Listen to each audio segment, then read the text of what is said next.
Hello and welcome to Utter Punts on a week where Caleb Williams has shown that you can be the worst quarterback who's ever been drafted and still go number one overall, or something along those lines, I think.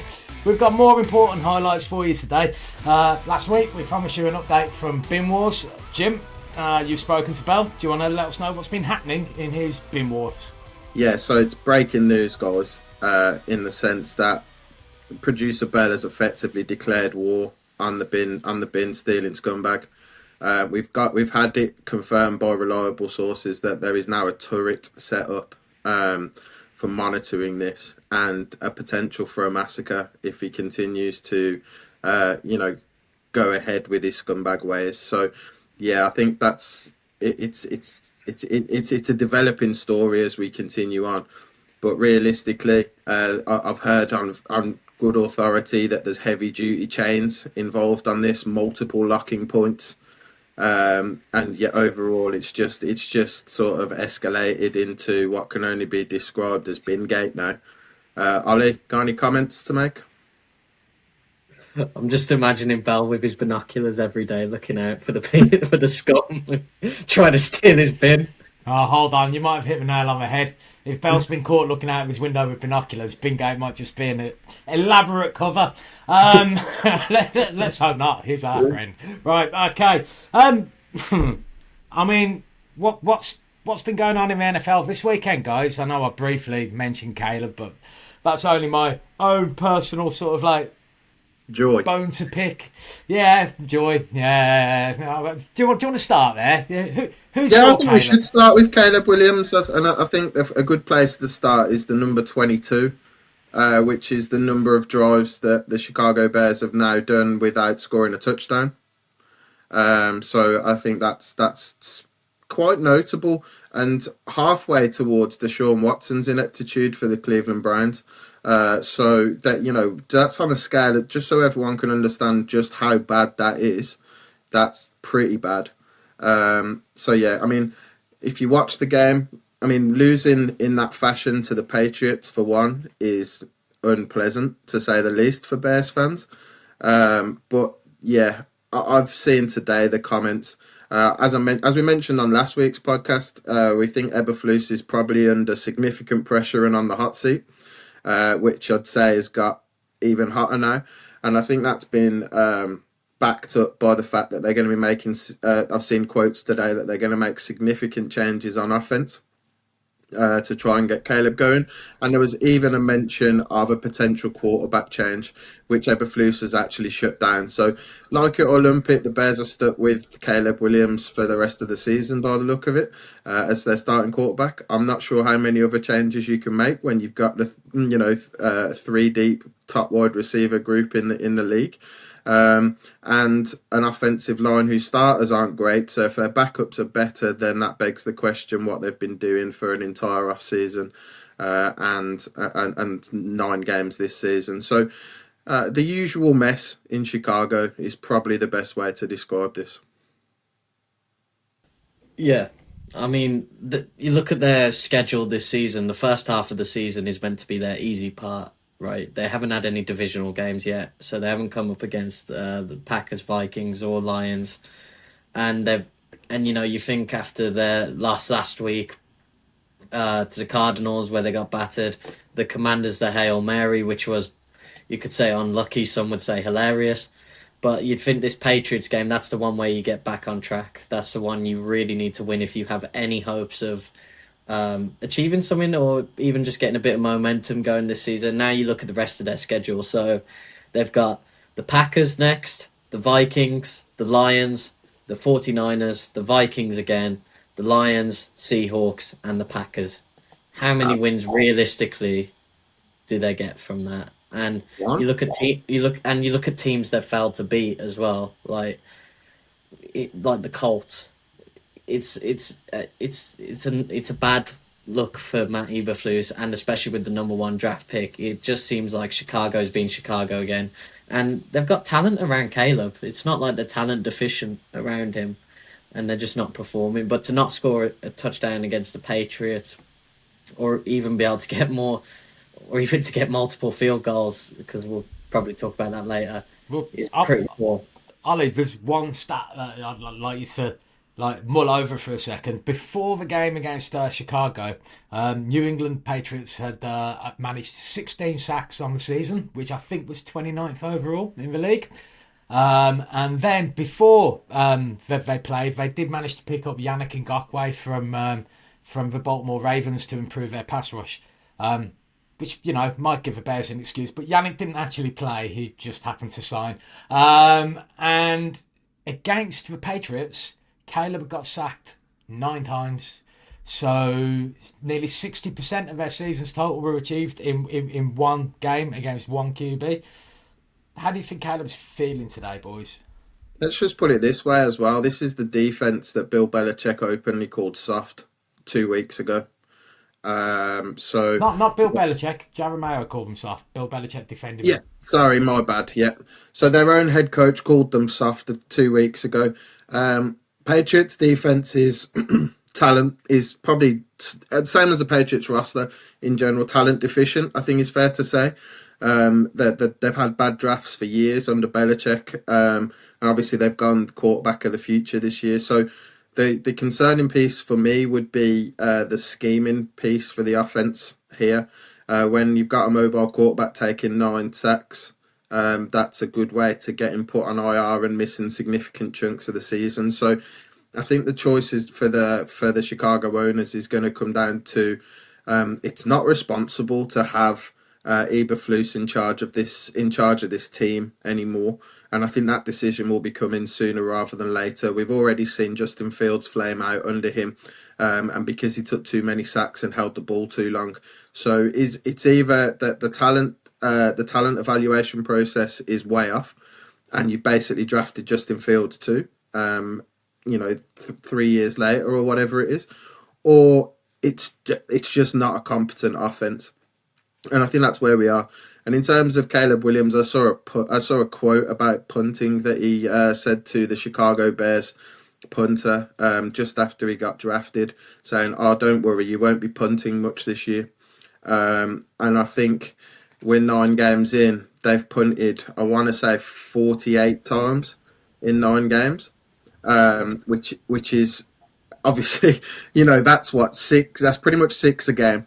Not far off, 5.5 punts a game, whereas most teams average 3 to 4. So they're punting at a 50% higher clip than everybody else. And yeah, if I was Caleb Williams, I'd be regretting making that statement. I'd be regretting the fact that my dad didn't not let me go to the Bears, amongst other things from Caleb's side. I just think this will end up going down as pretty much a lost season for Caleb Williams and the Bears offense as a whole. Ollie, any riposte on that, mate?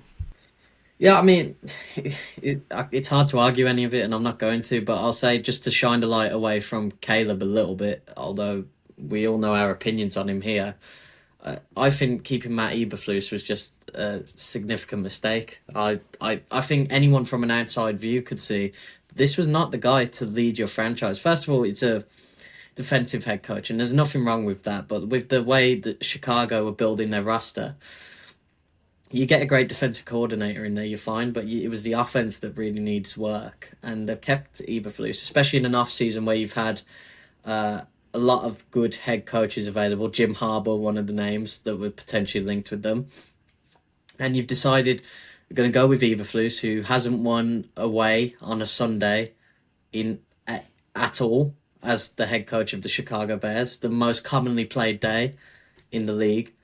A guy who, listen, you saw it with Justin Fields. He's not starting right now, but when he was playing for the Steelers, they had a winning record, and he was playing relatively well, much better than he was at Chicago. I am pretty sure, Roll, it's only a noon kickoff on a Sunday. They have had 3 Sunday wins, and guess who one of them was against? Us. Of course. Not on the road. Yeah, it was an evening game. Yeah. So it's when they play US noon kickoffs, so 5 o'clock outside, right. 6 o'clock outside. So on the noon kickoffs, they're 0-18, and I just think it's a mistake by them, especially when you're going into a big draft with the number 1 overall pick. A lot of big decisions to make. A guy who who didn't particularly do well last season. They had a brighter end to the season than they started, granted, but it wasn't a massive spark by any means. I just think that is one of the key mistakes, and I think he will be fired not midway through the season. They know their schedule. They know it's tough. They know they're probably not going to make the playoffs. I think they'll leave it till the end of the season, potentially. I'm not convinced. I think if they start, if I mean they're 3 games in a row lost now, and they're not exactly against strong teams, and like you've just read out the rest of their schedule, the rest of their schedule is tough, but because there's so many division games in there, realistically they're gonna be out of the playoffs. I'm looking at probably a top 7 or 8 pick. If this continues, unless they get it figured out. I'm not saying they can't get it figured out, but if that's the case and they do get a top 10 pick in the draft and they continue at their current clip, I think you'd probably be better seeing what you've got internally on your coaching staff for 3 or 4 games at the end of the season, see if they can pick someone up. But it is what it is. I think we can all enjoy the continued quagmire that is the Chicago Bears. And there's no signs of it getting any better, which once you've just spent a number 1 overall and a number 9 overall on your offense, to add to, the trade for Keenan Allen, the trade that they got back where they got DJ Moore from the Panthers, and things like that, there's just too much talent for them to be this bad. And I think when you look at the struggles that Caleb's facing, we watched him, and he doesn't operate well in a pocket. He likes to get outside the pocket. And we spoke about it last week in terms of you can beat up on poor quality college defenses who aren't quick and can't get sideline to sideline. And you can do these eye-catching plays, which he had plenty of when he was playing Mickey Mouse University for as USC's starting quarterback.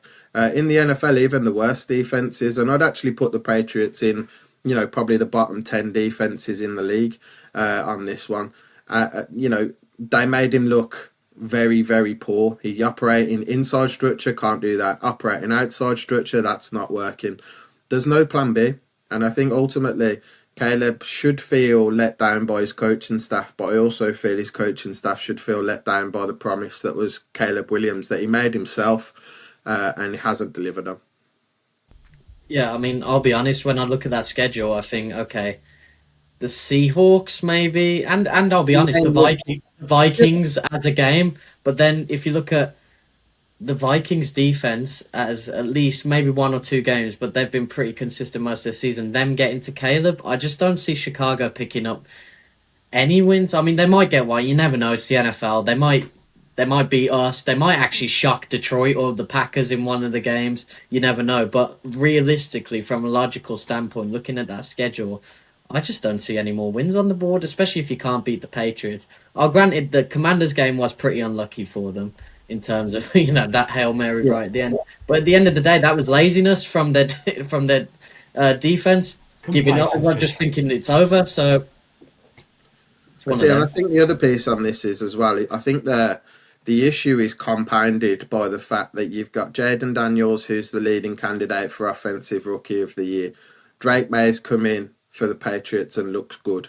JJ McCarthy, you guys know better than I do in terms of how he looked in pre-season, and obviously all the hopes being pinned on him going forward on next season. You mean God? Yeah. So that we know that's the thought process in Minnesota. So yeah, and look, I think it's compounded by this. This is Caleb Williams is supposed to be the best quarterback drafted since Andrew Luck.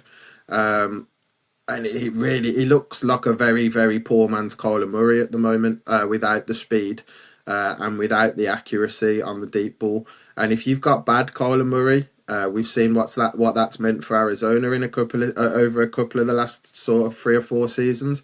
And that's why they've been picking near the top of the draft. So I think this season, like I said, is probably a throwaway now. They'll need to start afresh with a new scheme and a new head coach next year. I don't think the story's written on Caleb yet, but I think chapter 1 is an overwhelming failure. Can we talk about Arizona? Because I feel like they don't get a lot of love in the media or talked about with people. I've Yep. really enjoyed watching them whenever I've watched them this season. I think they've been pretty impressive. I think we should just cover them a little bit at this week's Yeah, I game think and we'll start the beating season. up on Caleb because we'll have 10 minutes a week of this for the next 8 weeks, so we can move swiftly on to the Cardinals if you want. I mean, yeah. Well, let's move on to the rich man's Caleb Williams. How's Kyler Murray doing, man? You lead us off. I think they've been at moments a very bipolar team from week to week. They've won games you wouldn't expect by large margins as well. I mean that offense has been really impressive. James Conner particularly this season has Mhm. been really good to watch. Marvin Harrison has had a pretty good rookie year this year. But they've been strange, they've battered the Jets 31-6. They beat the Bears 29-9, beating up on teams who are not doing well at the minute. But then you look before that, they beat the Dolphins, but I think that was Tua's first game back after the concussion. So it wasn't the bad version of the Dolphins. Beat Jim Harbaugh's Chargers, lost to the Packers, beat the Niners, got battered by the Commanders, were very close against the Lions, and they battered the Rams, who it doesn't matter even with injuries, they're a well-drilled team with Sean Yep. McVay. They've been an impressive team this year. Jonathan Gannon, I think that's his name, right? Yep. Done a good job with that team. Kyler's looking like the old version of himself, the one that got everyone excited. It's dynamic offense. They are definitely a threat in the NFC because it's not a conference at the minute that's brimming with teams that you fear particularly. Maybe the Lions, but even then in games that they've won, you thought that was a very winnable game, i.e. the Texans last night, the Vikings, even the Cardinals earlier in the season. So The I, Rams I as well, I think, played yeah, quite close. yeah, so they've been in a lot of close games. They've battered on some teams like the Tennessee and stuff like that, but so I don't think the NFC is brimming with teams you fear, particularly like in previous years with the Eagles when they were ridiculous. So it's interesting. I think they've done really well. I think Gannon's done really well because you could see it last year when I was watching the games. They had Josh Dobbs for the start of the season, but they were losing by narrow margins and playing pretty well. And they've added to that talent now, and they've got Kyler Murray back. So it's an interesting one there. I think as much as the Cardinals don't get a lot of headlines or a lot of press coverage, what does get covered is their offense and how good that is. Well, has the potential to be and is functioning at the moment. I think we need to give a shout out to their defense as well, to be perfectly honest, because the defense is what keeps you in close games and it's what wins you games in some situations. As Vikings fans this season, you can attest to that in specific cases. But with the 49ers yesterday, with the 49ers last second field goal yesterday, the Cardinals could have been 3 games clear in their NFC division at the top for that, which is completely in the NFC West. That's completely unprecedented in that sense, and not and like I said, unprecedented and unexpected. Because I think if any of you'd have asked us before the season, and we've done it in the in the game that we're playing, how much better the Cardinals were going to be, I don't think any of us picked them to be a 10 to 12 win team this season. I'm not having it, Dave. You just No, loved no, it. no. I didn't predict it, but I have a theory as to why it is. Do you want to hear it? It's a good Yeah. one. Okay, so as we know, Kyler Murray has been obsessed with the game Call of Duty since it kind of relaunched during COVID. And every year there was a correlation. I'm not going to say that it was an exact match, but there was a correlation between when a new release came out for Call of Duty and when Kyler Murray's form would drop off. Now, this year, he got a sponsorship with Call of Duty. And do you know what that means, Jim? He Wow. doesn't have to grind the game anymore because he's got a deal with them. That probably meant that he gets his own set of weapons. He gets access to all of the stuff for free. So now he can just So he play starts to off on level relax. 100, so he can just chill. Yeah, so he can just relax about it. It's like he's now got time to study film. Drew Pertzing, I think it is, who's Yeah. the offensive coordinator. And interestingly, he came through what can only really be described, I think, as the Stefanski tree, because he's had stops at both the Vikings and the Browns, and I think that must have been moving along with Kevin Stefanski based on the timelines there. He's done an incredible job with him, and the other sort of observation over the past couple of weeks that I spotted was last week, Kyler Murray, I think, scored 4.5 fantasy points in a win for his team. This week, he scored 30-odd points in a win for his team, right? So what they showed last week was they can just use the run game to completely destroy people, the run game and the screen game. James Conner's a beast. Yeah, so it's very much coming from a perspective of that's one way they can beat you. And then this week, they supercharged it and just buried the Jets. So... And the Jets' defense, we know he's talented. Obviously, they haven't got Robert Saleh there anymore, but they got absolutely destroyed. They couldn't stop anything. The Cardinals were literally doing whatever they wanted. So, it's a great shout to. It just feels weird being complimentary about Kyler Murray, having watched him basically not bother to play or learn how to play the game, and now there he is looking at every inch a veteran. And it's definitely due to that Call of Duty sponsorship. They have been one of the most fun teams to watch this year. Whenever I've had Red Zone on, if the Vikings aren't playing at that time, they've been one of the most exciting to watch. Their run game's really good. Their pass game is exciting. And like Jim said, the defense has been performing. I know it's only against the Bears and Jets who've had their struggles, but not conceding double-digit points in the last two games is impressive, no matter who it's against. It's the NFL, it's a tough league. So I think when we consider that Marvin Harrison Jr. hasn't delivered at the level that people maybe thought he was going to deliver straight out of the gate. It's a great rookie season, man. Yes, I'm not saying he's. It's a superb rookie season. He's the best wide receiver in the class, but at the same time, he hasn't got as much press as someone like Malik Neighbours when he went on his streak earlier in the season. I think even though it's been a good rookie season, I still think that the expectations were probably higher and he still hasn't quite met those. And I think that's another compliment to the Cardinals as a whole, in the sense that they've got a very balanced offense. James Conner, like we said, is a beast. Shout out to Trey McBride, mate. Honestly, quickly becoming my favourite tight end. Yeah, top 3 tight end in the league, without a doubt. Cardinals, for the playoffs, no doubt in my mind.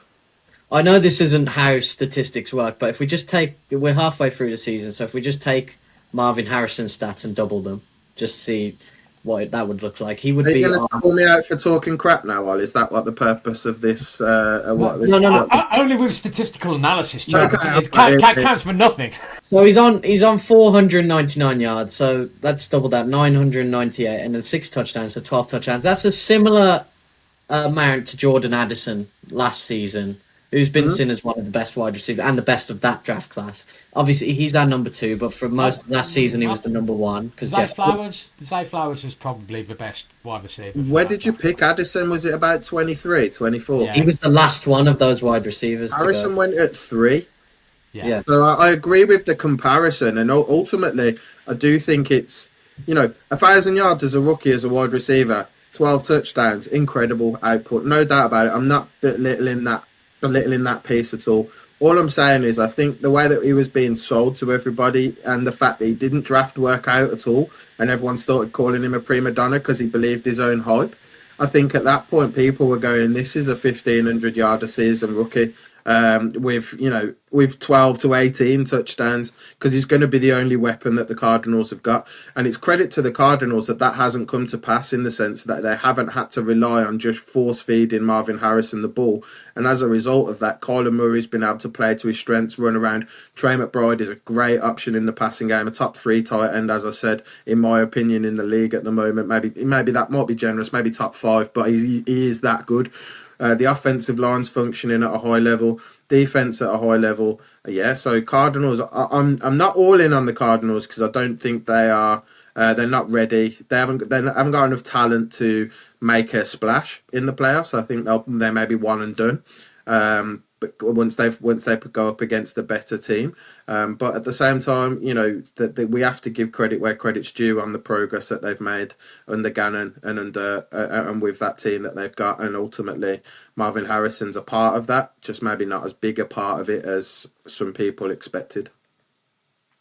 I agree, and I think it's just nice that like there's a couple franchises where I have no problems with them as a franchise, but the Commanders and Cardinals being two of them, and they've just they've suffered really badly for quite a few years, and now they're not perfect by any means, but they're much better than what they were suffering, and we've seen the reverse with some teams like the Patriots, who obviously were good for years, and now they're suffering. So. It's been It's been a weird season so far. Now we've hit the midway point. It's interesting how some stories have developed, but yeah, the Cardinals definitely are one of them.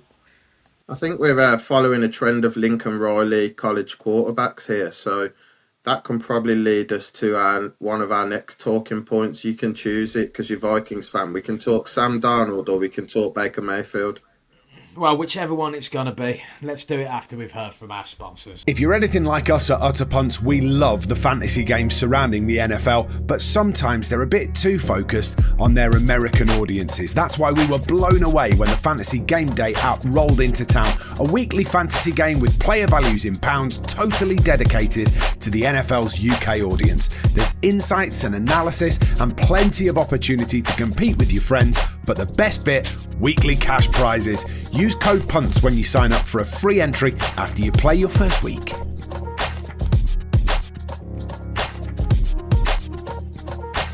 So, I think obviously we'll talk about Baker Mayfield, because did you see that stiff arm on Nick Bosa?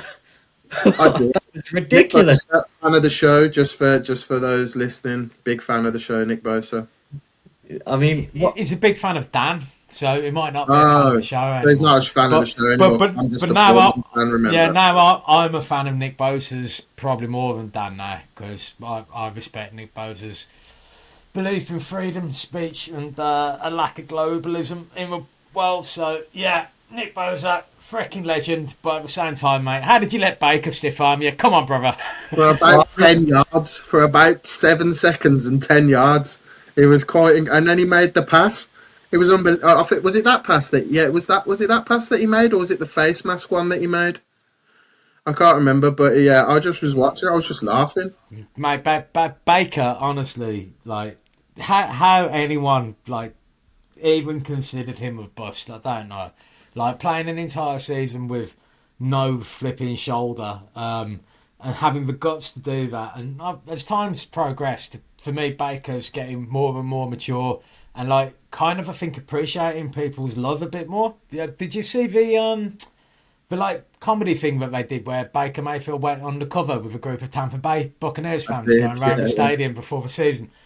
Oh, honestly, the guy, just an absolute top man who I think was a little bit surprised and bemused by how much love he was getting. There was one guy who was really starting to hate Baker Mayfield, the guy who was on the group, because he thought he was disrespectful towards Baker Mayfield. Absolutely brilliant. I think this wasn't one of Baker's better weeks. I think his stat line was one of the worst of his actual NFL career. Actually, I think I read it was his second worst stat line. I think he threw for 93 yards.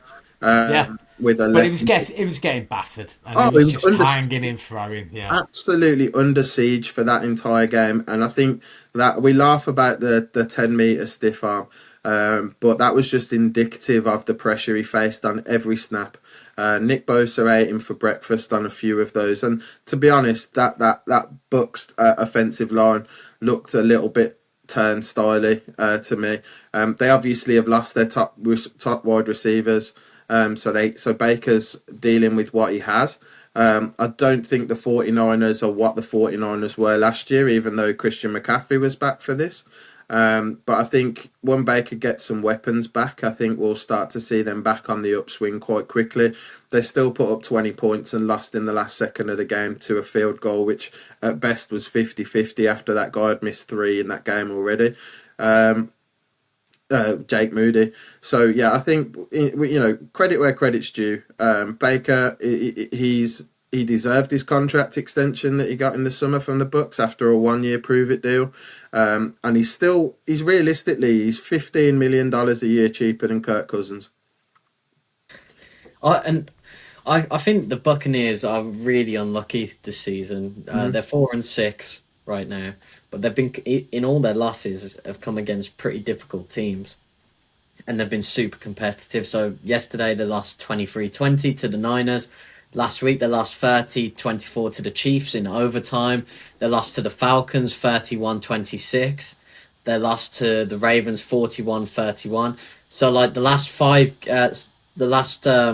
games they've lost to really good teams and the Falcons, and it's been unlucky. It's been 1 touchdown or 10 points, but they've been competitive in all of them. And you could argue if Godwin and Evans are there, do they win those games potentially? You should also argue if you're scoring 30 points a game like they have done in most of those, you'd expect your team to win probably 75% of games they score 30 points or more in.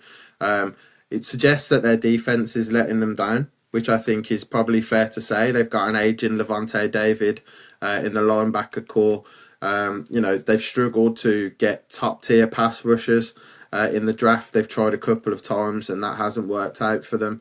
They've got some talent on offense, but secondary, again, there's a little bit in the secondary, but it's nowhere near complete. So I think when you look at the makeup of the Buccaneers team, they're set up for offensive success. And as long as their offensive line is healthy and working properly, but their defense is what's costing them in games. And I think when you're in that situation, playing under pressure, then it goes to a lot of credit to Baker Mayfield and how he runs that offense, even with the absence of Mark Evans and Chris Godwin.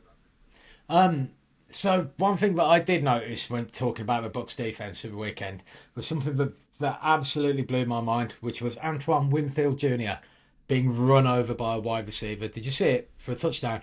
I did. Ricky Pearsall. Was it Ricky Pearsall? Ricky Pearsall, a man who in the pre-season got shot in the chest and then took the gun off the mugger. And then he was out for, I think it was 3 weeks. And then came back and he's now playing in the NFL within a maximum of 6 months of having been shot in the chest by a would-be mugger. So getting shot and turf toe is the same amount of time. Apparently so. When it's Ricky Pearsall and Blake Cashman, anyway. So, but yeah, I mean, obviously that's a special kind of human being that just ran over Antoine Winfield Jr. But I don't think Winfield Jr. is fully fit because that doesn't happen to him. And it was almost as though there's a little bit of the explosiveness because he used to absolutely slam into people, and I don't know if he got his angle wrong or whatever, but it just didn't seem to be the same thud that there normally is when Antoine Winfield Jr. hits somebody. So I think they have been banged up a lot of this season for the Bucs. They've worn it very well because they've still been competitive, but I mean, Goodwin and Evans both getting injured at the same time. They're now down to basically they've turned Cade Otton into a number 3 in the league tight end because he's the only person left for Baker to throw to. So it's very much a problem for them. But their running game's not where it was last year either. I can't remember. No, it's Rashad White who's their running back. Rashad White, and they've also got another running back coming through called Bucky Irving, who has been playing well. Very well, in fact, we goes that far.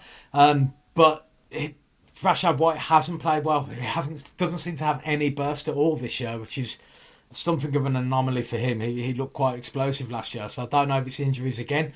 But Bucky Irving himself is now getting a little bit banged up as well. So their running game struggling. So at the moment, they're competitive because Baker Mayfield is elevating that team, because that's what's happening, in my opinion. There's nothing else doing it. It was just his will to stay in there. At the end of the day, he was drafted number 1 by the then Cleveland Browns general manager because he was a galvanizing leader, and I think we saw that with the Browns. For that John Dorsey at the time. Yeah, it was. And where's John Dorsey now? I think he might be consulting for the Chiefs. I think. No, the Lions, and has been for 2 years. Interesting. There's a man who deserves a new GM job. Well, yeah, and I mean, obviously the Baker piece, you know, it's a credit to him. I think a lot of Browns fans look back at that and go, "We made a terrible mistake," and I'd be inclined to agree with them. I mean, I was never Baker Mayfield's biggest fan, but there was obvious elements there that he could get to where, you know, he could get a team to where it needed to get to, and when he was playing well. You know, I think we won 12 games or 11 games that year and got to the playoffs and won a playoff game. And then the next season, he got injured in the first or second game and probably should have just sat out the rest of the season and protected his job. But he chose to play through it, played poorly, along with an offense that wasn't set up for him to succeed. And then we arrive at the worst trade in NFL history. So, yeah, look, I'm pleased for Baker Mayfield. I think the Buccaneers, I'm not sure if they're a playoff worthy team this year. I think they're probably, I think they've just been very unlucky with injuries. I think they could scrape into the playoffs. It's not out of the question, but you know, they're not. I think they're expecting Mike Evans back next week or the week after, but Godwin's out for the season, and there's just not a lot of depth there to overcome that. So it depends a little bit on their schedule and where they come out. So, but yeah, I think fair play to Baker at the Bucks, and they're a good team to watch again. Offensively, defense maybe letting them down a little bit. Yeah, that's fair. Anything to add on that, or before we move on? No, I think that's it really. I think the only thing is they've lost to the Falcons twice now in the division, obviously, and I know the Falcons lost this week to the Saints, but it's going to be hard to catch up on winning that division with the records and the head-to-head ties. So it's gonna be a case of can they beat out the other NFC teams? But like we've said, we've got teams like the Cardinals, the Niners. You know, that division's up for grabs, but one of them will probably make a wild card spot. Detroit and the Vikings and the Packers. It's just like it's looking tough for the Buccaneers and the Falcons. Obviously, it's looking tough for the Buccaneers right now. Had a few games swung the other way, then you'd probably put them as a playoff contender. But right now, yeah. No, I mean, that's as good a segue as any. We'll take a quick break from the sponsors, and when we come back, we'll move on to having a quick chat about Kirk Cousins still throwing short of the sticks. Here at Utter Punts, we love watching the NFL with friends, and in our opinion, there's no better place to grab a bite to eat and watch the NFL than Beer Keller in Manchester. The burgers are massive, there's loads of HD screens, the wings are great, and there's a superb choice of drinks behind the bar too. Most importantly for us though, the people are brilliant, like-minded NFL fans who want to enjoy the game and have a laugh. It's definitely one of the best venues to watch your favourite team in. Yep. Okay. So, Ollie, you brought them up. The Falcons. They had an interesting finish to their game the other day. Over to you, boys. What did you think of that? I mean, I myself, Schadenfreude, excellent German word, sums up how I feel every time I see Kirk do something like that for a different team. I was not happy because I had. With the game result because I had Darnell Mooney in my fantasy team, so I wanted more touchdowns and points from him. But other than no one gives a shit about your fantasy. I care. So I just wanted to say that. No, I mean, I was surprised the Saints won, but also not surprised because of the head coach bounce back thing. You know, Dennis Allen got fired last week, obviously, and teams always seem to win the game after, and that game after always seems to be against the Vikings normally, but this week it was against the Falcons, and I don't know, it's a very Kirk Cousins result, a game they should have won comfortably to further extend their lead at the top, but they did not, and it was poor from them to lose to what has been a very poor Saints team this year, but obviously they've got Derek Carr back, so interesting. I don't know what your thoughts are, Jim. I mean, I didn't revel in it as much as you two probably did, to be fair. But at the same time, you're lost, mate. You're lost. No, look, it is what it is. But I think from what I saw of that game, the Saints could have put that game away a lot sooner. I think it really came to fruition and it showed that the Falcons have beaten bad teams this season, and that's not even guaranteed because the Saints are a bad team. overall, apart from their first 2 games of the season. So once they're put up against someone decent, I would expect them to fall apart. And that's pretty much the MO of Kirk Cousins anyway, as I understand it from his world's biggest fan, Dave. On that side of things, when they play someone good, Kirk falls apart. He did win in prime time this year, though, so miracles do happen. Primetime Kirk go change. Yeah. Kirk go change. Yeah. But, Again, if I can have him, like, it costs a lot of money, you see. Well, yeah, and that's what we hit on it. And he earns 15 million a year more than Baker Mayfield. Are they getting that? Are they getting that level of production there? When, like you've said jokingly a couple of times, he's still throwing short of the sticks, and that's what he's doing. They're 3 points down on the last drive, probably the last drive of the game, and he's doing little 4-yard dump offs to his running back or to his tight end, who, and then going, yeah, you beat 6 defenders to get a first down. Like, just your stats are your stats, but take a chance, grow a backbone, and actually have a shot at some of this, because like fans are far more forgiving if a team is viewed as actually trying to do it, and the quarterback is the leader of that team. So you know what, if you get intercepted, then you get intercepted, and that's the game anyway. If you throw the ball short of the sticks, in my opinion, you're just lowering your chances even further, because it's what he's been known for a few years at the Vikings. I know that's one of the huge derisions that you guys have got about him, but defenses are aware of that, and when it gets to that pressure point in a 2-minute drill, realistically, players are sitting all over these 3, 4, 5 yard. Defenders are sitting all over these 4 and 5 yard outs to these players, and they're not going to get there. And it's just indicative of someone who's not willing to take a risk. His footwork has got a lot better. He didn't look right at the start of the season, but he can actually deliver a deeper ball now. And I saw a comment from the Atlanta GM saying that Michael Penix Jr.'s timeline is directly tied to Kirk Cousins and his ability. So I'm not sure if the Falcons GM and owner are getting maybe a little bit frustrated with what they've purchased for all of that money. But that's how it came off to me in that one. That actually, this master plan that we had to pay Kirk Cousins an unbelievable amount of money and then draft a quarterback with the 8th overall pick might not have been that master plan might not have been the best master plan overall, and that's the impression I get. Having said that, they're still a winning team this season, but like I said, that's predominantly been against bad teams. So it is what it is. The Falcons, I think they're in probably the worst division in football at the moment. One of maybe. Happy to take your thoughts on that.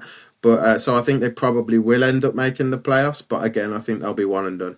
I think it's the both South divisions, so the NFC and AFC South are probably rivaling for the worst. But the AFC South has the Texans, so that's the only difference I'd say. But they're both pretty bad. So yeah, for sure. No, I get you. But yeah, I mean, it was our problem with Kirk Cousins for years, and don't get me wrong, he's a competent quarterback, and the Falcons will probably win that division.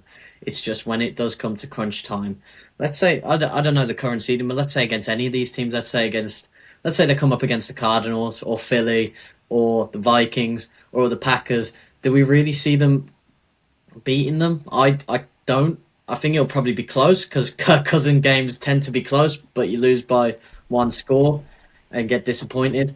But to beat the Vikings from this weekend, just God, mate. I think apart from the fact that the Flowers might have stopped them, but I think 30 teams in the NFL probably would have beat the Vikings this week, to be honest. Not the Jags and not the Browns, right? No, that'd be 29. So that'd be 29 teams if that was the case. I'm doing the maths properly. The Bears wouldn't have been. You're right though. 29 teams would have beat the Vikings this week. That's a good segue into Lincoln Riley quarterback number 4, which is Sam Darnold, and how that went for you guys this week. I have a few thoughts on it. I jokingly said the wheels are coming off the Vikings yesterday. That was more in hope than in actual In actual. And then we started our comeback as soon as that. Yeah. Timing on that was beautiful, man. I know. I fully appreciate the timing myself. I actually had it on unsent and thought, shall I send this now or shall I wait and hope they lose? I'm going to be brave. I'm going to take a risk because I'm not like Kirk Cousins, and I'm going to send it now. And that risk completely backfired and I threw an interception. So there you go, boys. You can run that back for a touchdown and tell me why I'm an idiot. Okay, so just first of all, the risk that you took was the same risk that Mac Jones took at the end of the game against the Vikings, where when Doug Pedersen was asked what the plan was on that particular play from a Jacksonville perspective, do you know what he told the media? I would tell you, but you wouldn't understand it. I heard. Getting fired soon, isn't it? Yes. Right. Okay, so my thoughts on Sam Darnold are thus. Sam Darnold is Sam Darnold, right? He didn't see those players. He's not exactly great when it comes to having time in the pocket. He was actually throwing the picks, not when he was under pressure, but when he had like an age in the pocket. Like I've seen some Vikings fans blaming the O-line. Get out of it. Like when you're giving your QB 7 seconds to throw the ball and he still does that, that's not on the O-line. And it definitely isn't on the triple covered wide receiver when you're ignoring a tight end and a wide receiver who are way open with no one near them on the other side of the field. So, like for me, it's just Sam Darnold. Now, what I hope is he doesn't go into his shell because, as you said, if you're throwing interception, you're throwing interception, right?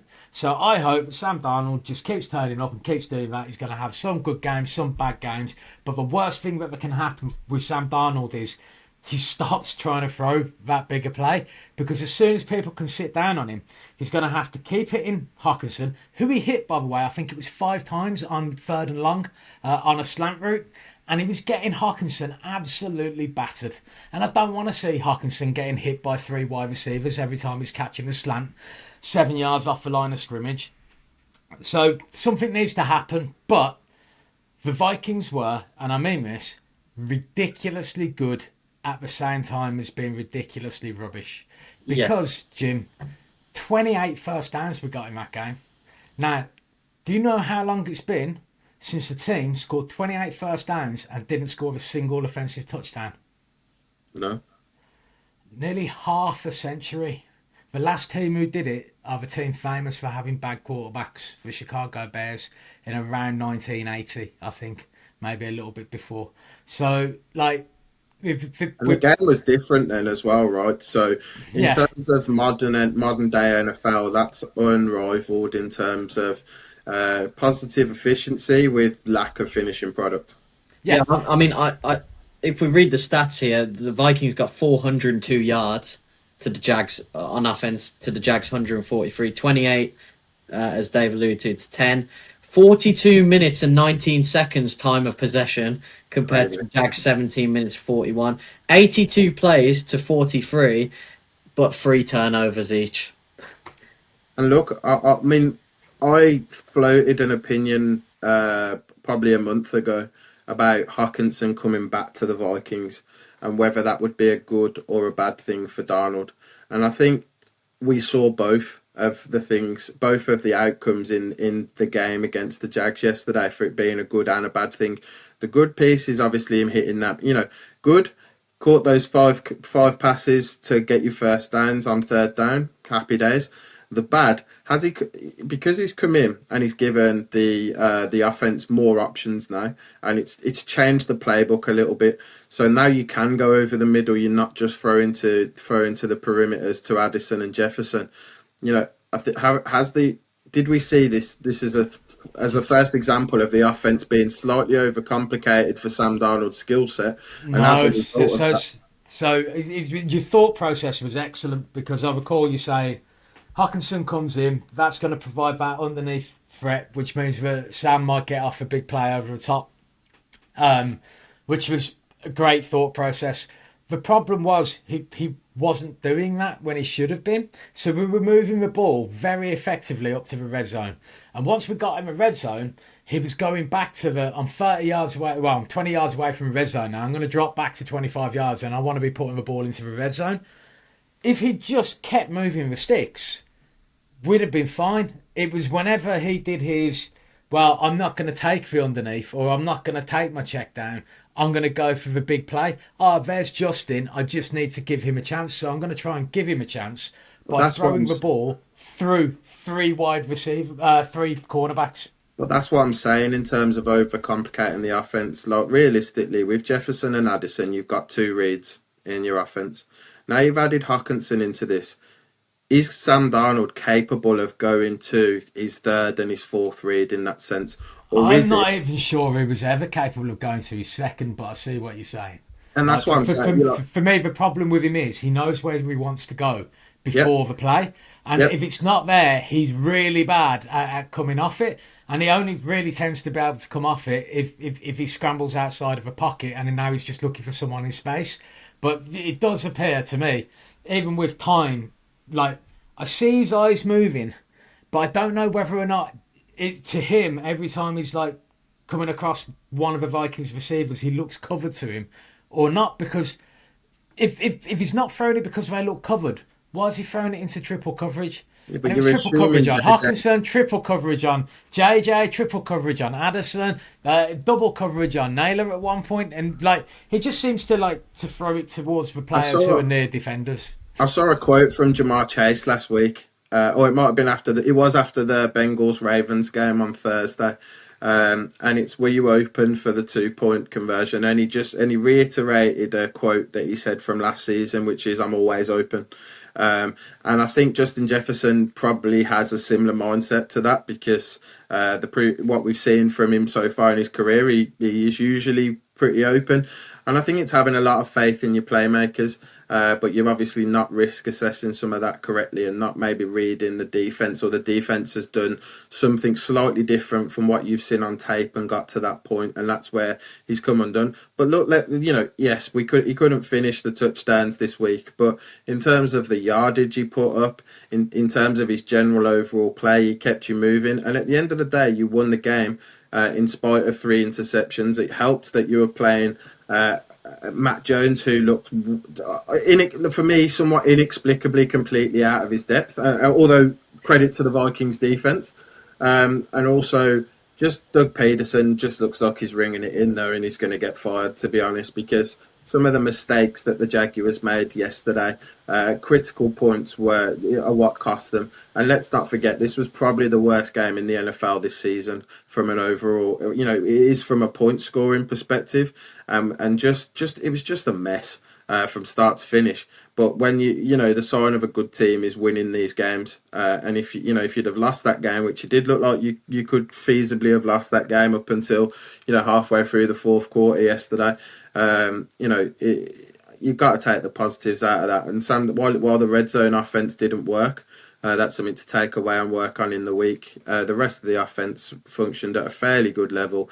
Obviously, you had the scare with Aaron Jones as well, being carted off, but then miraculously returning to the game later on in the fourth quarter, which surprised me. I looked at him and thought, oh my goodness, that's not good news.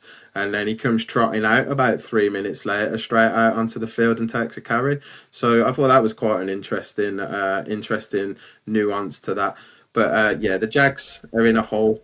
Darnold is Darnold. I think you've covered that pretty well. And I think, you can go as far. I think if you can eliminate the mistakes, which 2 out of the 3 interceptions at least yesterday were just flat out mistakes, then you're going to go as far as Sam Darnold can take you as Vikings fans. I mean, I just wanted to talk about 2 things. So a big shout out to John Parker Romo on his NFL debut. Will Reichard got injured, and he scored the only points of the game, scoring 4 field goals, which is great for him because he was as late as last couple of weeks. He was training at a high school or something like that in Arkansas, I think. So to make your NFL debut and be the most important guy on the pitch at the end of the day, getting all the points, is great for him. And for the new long snapper Quaid as well. So although there was one where Ryan Wright did really well because the snap was a bit too hard and Ryan Wright corrected it just before Romo did his kick. So great for him. And another thing I wanted to mention was people talking about Kevin O'Connell and his play calling. I don't. Listen, most people before this season, other than Vikings fans, and that may have been us being homers, um, had the Vikings at max probably 6 or 7 wins Yep. this season, and we're at 7 wins halfway through the season, and the games we lost were very close, and we Yep. arguably could have won them as well. So credit to Kevin O'Connell. I Yep. think the play calling, there has been moments this season where we've seen it. There was that 3rd and 4 against Detroit where he passed it. There has been mistakes. There's always going to be mistakes. But I think a lot of it yesterday was execution from the quarterback that was bad, not necessarily the play call. We did have 400 yards of offense. Any other, not without that, in a normal game, they would probably put 30 points on the Jags. But it was one of those. Sam Darnold with poor execution. It is worst game for us by a mile. But defense wins championships, as Jim said. I'm not saying we will win a championship, but they performed for the 2nd game in a row now. With the addition of Blake Cashman, that's kind of eliminated that down the middle threat that teams were using against us, the Rams and Lions in particular. So, yeah, it wasn't great, but as you said, Jim, the good teams win those games. And we're 7-2 now. We've got the Titans and the Bears coming up. If things go how you'd expect, which doesn't always happen in the NFL, but if things go how you expect, you get to 9 wins, which is pretty much very close to the playoffs. So there's a lot to work on, but it could be worse at the minute for the Vikings. But let's move on to the second team. Off the back of that, I just want to say it's incredible how much difference Blake Cashman makes to your defense. Yeah, I told you, man. Absolutely, yeah, and you did. You called it. It was absolutely incredible. And I also agree with your assessment on Kevin O'Connell and would put him in the top 3 or 4 for Coach of the Year as it stands, along with Dan Quinn at the Commanders and Jonathan Gannon at the Cardinals. To be perfectly honest with you, I think what's his face from the Lions as well. Dan Campbell. That's your top 4. Obviously, you can't rule out Andy Reid. The Chiefs still undefeated because the Broncos get a last-minute field goal blocked, which was absolutely unbelievable, to be perfectly honest with you. And I was very, very disappointed when I saw that. I thought it was nailed. I don't like Sean Payton, but still, I still didn't want the Chiefs to win yesterday. And some Superman guy comes over the top of the pile and blocks the kick. It was genuinely unreal. Yeah, they've not been convincing. They have been, but they haven't. Their wins haven't been, but at the end of the day, if you win the Super Bowl, no one cares. So 8-0, fair play to Andy Reid's got to be in that conversation purely because they are the only undefeated team. But I would 9-0 now, I think. 9-0, sorry. Yeah. So he's got to be in that conversation. But I would completely agree with your assessment of the other head coaches, Gannon, O'Connell, Quinn, and Dan Campbell. I think that's a very fair list. Mike Tomlin. Sorry, 7-2. Doing it with a couple of scrappy quarterbacks. Mike Tomlin is doing amazing things. I agree again. I mean, and look, I think there's been a lot of good coaching jobs done so far this season. Like we've named 5, 6 straight away that I don't think anyone would be upset with. I think you're probably looking at the coach that's presided over the biggest turnaround in the fortunes for that team. For me, and that would probably be Dan Quinn for Coach of the Year as it stands. But having said that, if the Lions win, or if the Steelers win the Super Bowl, or even get deep into the playoffs, which again I don't think was really. I think as a Browns fan, you always hope the Steelers are going to be bad, and they're never bad. And I think that's the credit to Mike Tomlin there. I mean, they assessed their situation with Kenny Pickett at quarterback, and that was going nowhere. So instead of taking the one quarterback approach and getting Russell Wilson, they also went and got Justin Fields, and that worked out pretty nicely for them and kept them ticking over at the start of the season. So I think, Mike Tomlin, massively underappreciated head coach. I think some people, they start slowly sometimes, and people are going, oh, this could be the year that the Steelers fire Mike Tomlin. The guy's never finished with a losing season, and he's been the head coach for 15 years at the Pittsburgh Steelers. That's an achievement in itself, and I think that's the problem, Dave. When you shout Mike Tomlin for Coach of the Year, very good point and a very good assessment. But the only problem is hasn't improved because he never has a losing season. Yeah. He could win his next 2 games, lose the other, lose the other 6, and that would be a typical Mike Tomlin So season. I would argue if the Steelers win that division over the Ravens, the Bengals, and the Browns, but particularly over Ravens and Bengals, who I believe are 2 of the top 4 quarterbacks in the league easily, like with the other 2 being Mahomes and Allen, right? Yeah. If he does that, he's coach of the year for me, regardless of what he's done previously. Like, in order to overcome those odds is ridiculous now. I know the Ravens are kind of struggling a little bit in terms of defense. They lost McDonald, didn't they, to the Seahawks, I believe. Was it the Seahawks he went to? Mike McDonald, the Ravens DC from last year. Oh yeah, Seahawks. Yeah, so and now they've got a young, is it Orr? I think it's called Orr. I might be wrong, but they've got a guy who's doing play calling for the first time in his career. They've been a little bit soft on the back end. They should, in my view, have lost to the Bengals. There was at least 3 pass interference calls I could see on that 2-point conversion. The fact that none of them were given like beggar belief for me. So I also don't understand. I get that you want to win, but in that situation, just kick the extra point and go to overtime. I mean, the thing is, have a flag been thrown, they could then have gone for 2 from the 1-yard line, and I reckon they would have got it and won the game. Yeah. So whilst I understand going for overtime, but if they miss the extra point anyway, like, and I think the Ravens have blocked a couple of them this year. I doubt they were even thinking about that. I think they were just being aggressive and going for the win. I had no problem with the call. I just had a problem with a no call if it should have been pass interference. But they got away with that one. What are they now? 7-3, I think, which is still a really good record, but they're not, bearing in mind how powerful they are on offense. The defense is definitely playing second fiddle to the offense this year, which isn't normally the way it is. So I still think the Ravens are going to be a huge threat when they finally get settled down on defense, was the point I was trying to get to.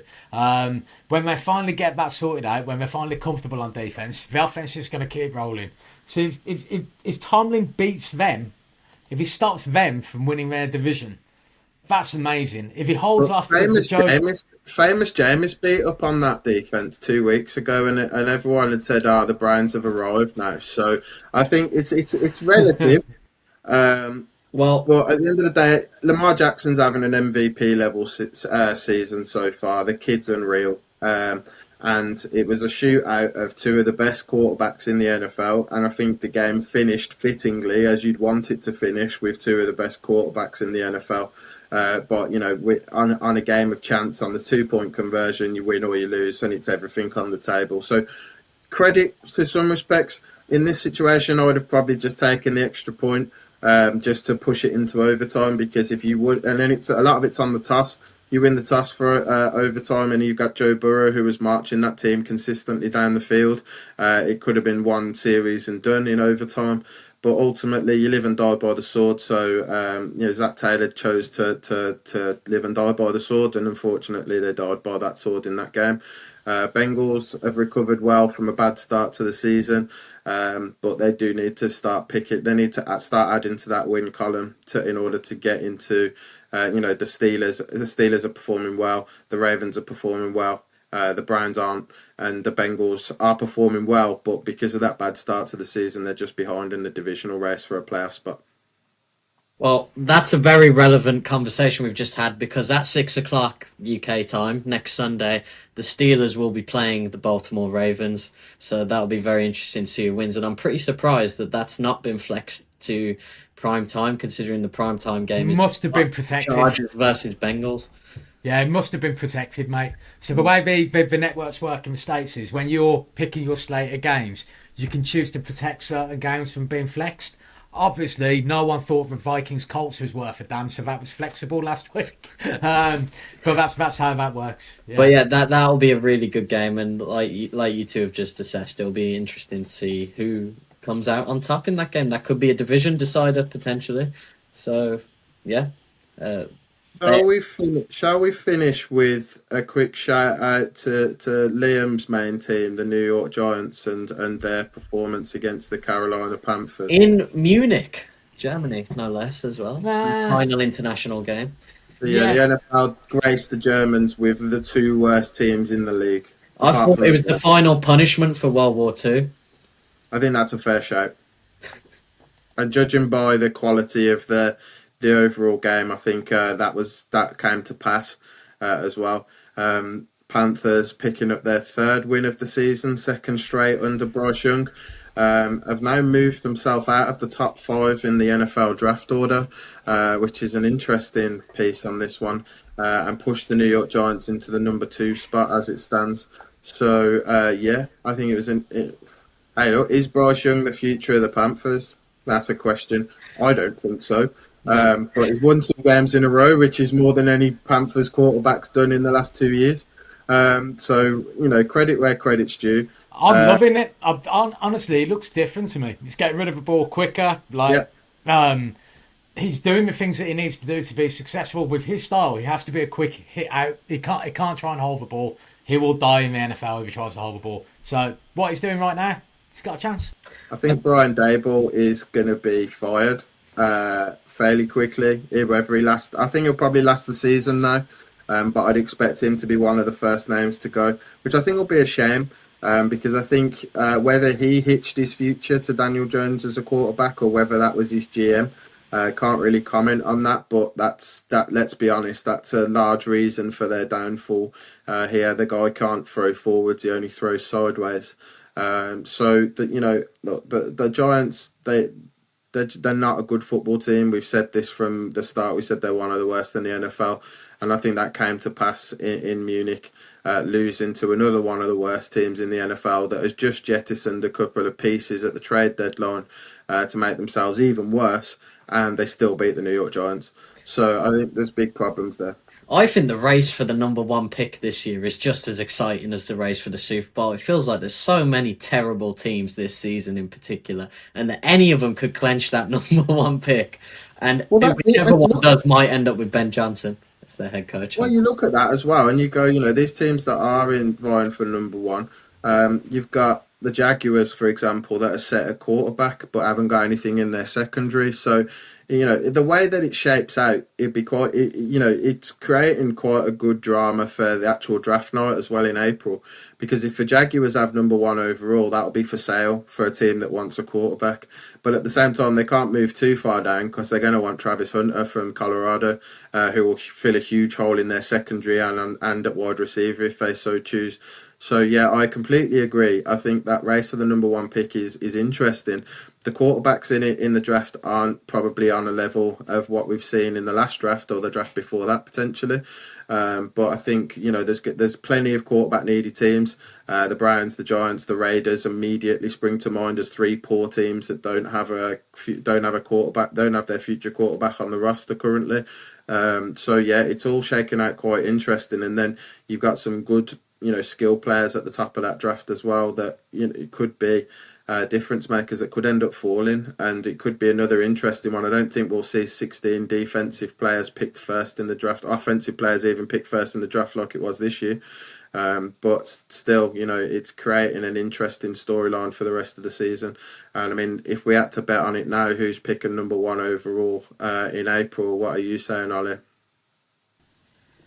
I'm going with the Giants. I just think they're awful, but their division hasn't been of the standards it's been of the previous years. But obviously you got the Commanders, who are good now, and Philadelphia, who've picked up some form, winning the last 5. The Cowboys have been terrible this year, and Dak is out, so that may potentially be one they could win. But you've just lost to the Panthers. I know Bryce Young's improved a little bit, but that's a pretty poor sign of where you've gone. Patriots just picked up a win at the Bears, but the Bears have already got to 4 wins, so I don't see them stooping that low. How many are the Raiders on? 2? 3 wins? 2, I think. They're currently picking. They'd be picking 5 if the season finished today. Yeah, I'm gonna go with the New York Giants. I think it's just an absolute mess there, and I agree with your assessment that they'll both be fired. Dayball will be fired. I think the GM will be fired as well. I don't know. If I hope so. He deserves to be fired after the Saquon Barkley hard knocks clip, to be perfectly honest with you. and after the Daniel Jones extension. Oh, God. 160 million for for what will be 3 years of purgatory. Great shout. It's almost as good as trading 3 first-round picks for a guy with one leg. So, yeah, all good. Dave, any thoughts on who's picking number 1 overall in the draft this year? I'm not sure who it will be. I know who I want it to be because it would make me laugh and laugh and laugh and laugh. I can't see Chicago winning another game this year. That would be 4 wins. They have a chance. Well, Chicago are currently scheduled to pick at 16 in the draft. So the top 5, let's go. The top 5 is currently the Jags at 1, the Giants at 2, Tennessee at 3, Cleveland at 4, and Vegas at 5. You know what? Dave makes a point there because some of those teams are in divisions with other crap teams, and even though they've been bad, so Tennessee, for example, the Colts haven't been up to the standards, the Jags, etc. Some of them might fire their coaches and get a win or 2 off the bounce back of that. Chicago's schedule, like we talked about earlier, is really tough in the second half of the season. Like they won 4 games. They've won 4. They've lost 5. They've got 9 left, but they all look incredibly difficult. And they've lost to the Patriots just now. I reckon we dig into this in a little bit more detail once Liam's back next week, lads. I agree. It's an interesting one, though, definitely. Yeah, 100%. I think we can get our teeth into I still think it's the Giants, but that would be hilarious. I think we also, next week, we can also talk about how the teams are grouping at the top of the draft that badly need a quarterback. So, 4 of those 5 that we just mentioned are definitely on that list, but we are out of time. Yeah, I'm just going to wrap it up with a little bit of it's a little bit of an aside. Basically, I just want to give a shout out to the friends and family of Winston Mason. He's a guy I used to work with when I was working in the civil service. He's the only Wolverhampton fan whose opinion ever meant a damn to me. So, Winston, rest in peace, brother. Have a good one, and best of luck to his family from the Utter Punts. Thanks. See you later.